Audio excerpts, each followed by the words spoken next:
Well, today we're heading to the Grand Canyon. We're starting at Sand Hollow State Park near St. George, Utah. We're going to do about 110 miles out to the Bar 10 Ranch. We're going to show you how to get there and what it takes to do the trip in a side-by-side. I have a Hurricane rig gear bag, Pelican cooler, and of course Yamaha RMAX. It'll be a perfect day. It's a little breezy, so it'll keep the dust down. We have looks like 8 cars, so it's going to be a blast. And the scenery is guaranteed to be beautiful. The ride's going to be comfortable, and I'm sure the dinner's going to be tasty. So looking forward to it.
Our route from Sand Hollow State Park to the Bar 10 was along the Temple Trail, which was used in the late 1800s to bring lumber from Mount Trumbull to St. George.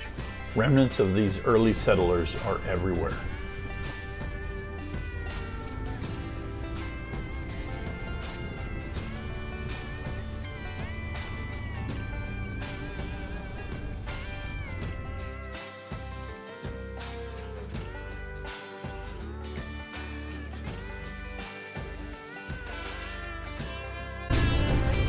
The RMAXs are doing good. You know, all the trails are, you know, they're not technical, but they're very entertaining. They're flowy, they're diverse. You get some rocks every once in a while.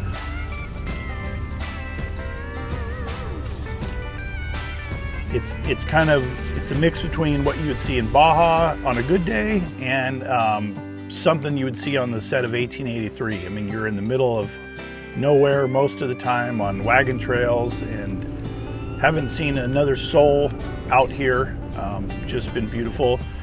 The vehicles are running good. The tires, the new Parallax GBCs are holding up great. Went through sort of a cactus strewn trail and not one pinhole leak or anything yet. Everything's going good.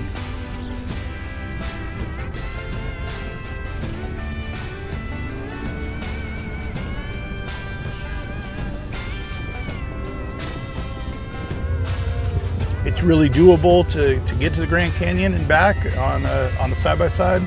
Definitely best to do it overnight. It's a long haul to try to get there and back in one day.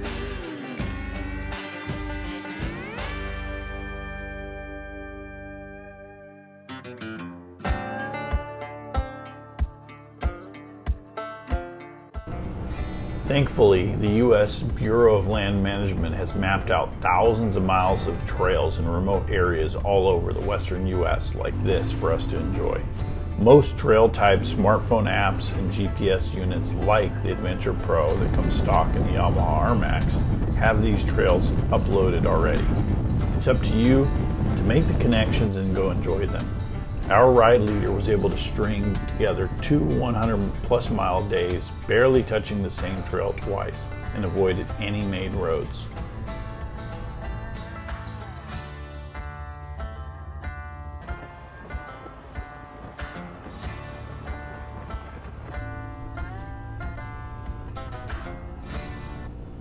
All right, well, we're on our way back to Sand Hollow. We're about halfway done with our second day. We went over to the Bar 10 Ranch and had a great night.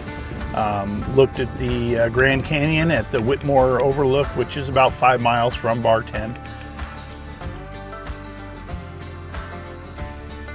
The 100 plus miles in or out to the Grand Canyon takes a full day if you want to enjoy the sights along the way, which we suggest you do. There are hundreds of little side trails to see, overlooks to stop at, and historical buildings along the way. Many of them will have you thinking of the settlers crossing this land in the 1800s. Due to the remoteness of a Grand Canyon trip, you really should go with a guide or someone who knows how to get out and back. You also need someone in your group that can fix any breakdowns or problems that arise. Most of the ride is void of cell service, and the Bar 10 ranch where we stayed does not have Wi-Fi or even standard electricity. The Bar 10 also sells gas to their guests for about $8 to $10 a gallon.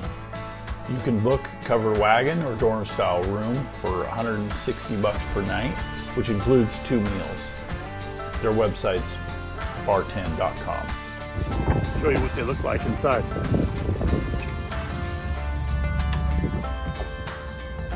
Spacious.